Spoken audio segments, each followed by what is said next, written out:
তবে সমস্যা থাকবে। বর্তমান ভবিষ্যতে মানুষ জানবো, বর্তমান ভবিষ্যতে যে ছাত্রছাত্রীরা আগামী দিনে ভবিষ্যৎ তারা জানতো না ভারতবর্ষের স্বাধীনতার জন্য মুসলিমরা প্রাণ দিয়েছে।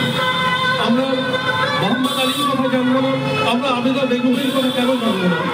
আমরা ক্ষুদিরামের কথা জানি, আমরা ক্ষুদিরামের পাশাপাশি যদি মুসলিম নামগুলো যদি জানতাম তাহলে আমাদের প্রজন্মগুলো জানতো।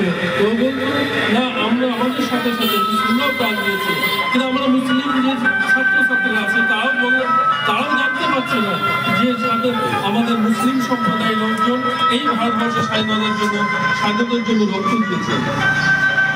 কত আলেম ওলামাই এই স্বাধীনতার জন্য সংগ্রাম করেছে, কত লেখক স্বাধীনতা সংগ্রামের জন্য জেল করেছে।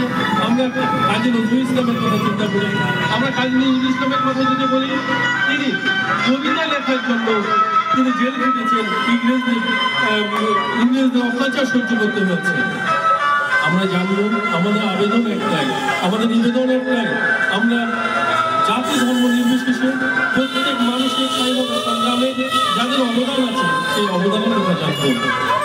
এই বলে আমার কথা।